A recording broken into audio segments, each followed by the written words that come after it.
उसने तुम्हें भी जिलाया जो अपने अपराधों और पापों के कारण मरे हुए थे,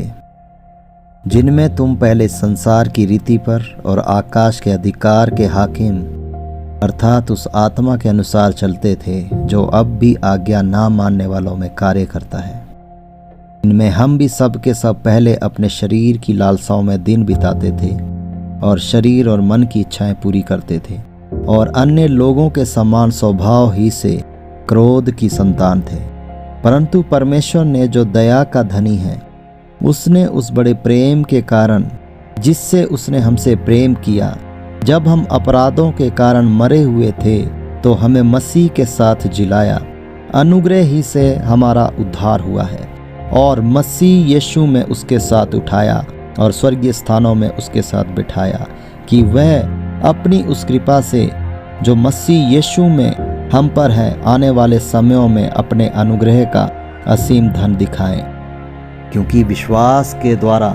अनुग्रह ही से तुम्हारा उद्धार हुआ है, और ये तुम्हारी ओर से नहीं वरन परमेश्वर का दान है, और न कर्मों के कारण, ऐसा न हो कि कोई घमंड करे। क्योंकि हम उसके बनाए हुए हैं और मसीह यीशु में उन भले कामों के लिए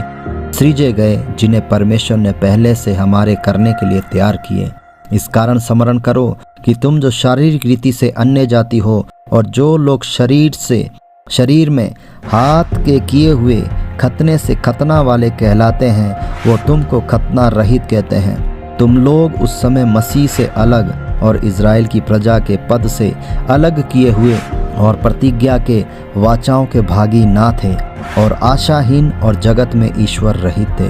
पर अब मसीह यीशु में तुम जो पहले दूर थे, मसीह के लहू के द्वारा निकट हो गए हो, क्योंकि वही हमारा मेल है जिसने दोनों को एक कर लिया और अलग करने वाली दीवार को जो बीच में थी ढा दिया, और अपने शरीर में